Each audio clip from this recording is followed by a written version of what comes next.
Hello and welcome back to my YouTube channel. So I have been sharing some summer self-care tips. And today I wanted to share with you tip number 3. And tip number 3 for summer self-care tips is to be adaptable, right? In order to really take our self-care to the next level and for us to have radical self-care, some of us need to lighten up, right? We need to be more nimble and adaptable because things are not always going to go the way that we want. Things are going to change on a dime. As you can see, we're living in times where things change constantly. And if we are very rigid in the way that we live our lives and the way that we deal with change, it will affect our self-care. It will cause us stress. It will cause us lack of sleep. It will cause us to not be able to experience joy and not really be able to live life to our fullest and our freest. So when I talk about self-care tips, I'm not just talking about your getting your manis and petties, your getting a massage, pampering yourself. Those things are wonderful and great. But I'm talking about soul care. I'm talking about going to the root of why we have high blood pressure and why we have heart attacks and why our stress levels are off the charts and why we're suffering from depression and anxiety and insomnia. I'm going to the root of that.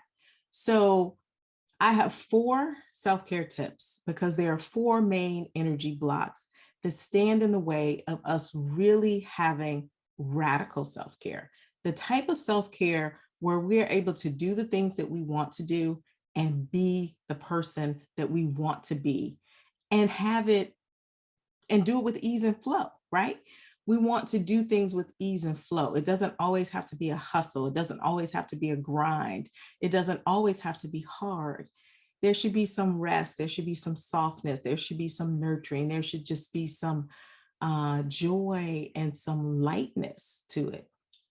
So that's what I'm talking about when I'm talking about self-care. I'm talking about all of it, the nirvana of it, right? Not just kind of getting by and just surviving, but truly flourishing and thriving. And in order to do that, we really have to do some deeper work. And the first self-care tip I gave was around self-love. The second self-care tip I gave was around our thoughts and overcoming limiting beliefs. And this self-care tip is around adaptability. Us not being so rigid, not having to have things our way, not having to be in control, not having to go behind people and fix things, us being willing to let go of some control, delegate some things, accept that sometimes things are not going to be the exact way that we want them to be and be okay with that in order to have peace, right? In order to have some of that ease and some of that flow, in order to be our absolute best selves. So that's my third self-care tip.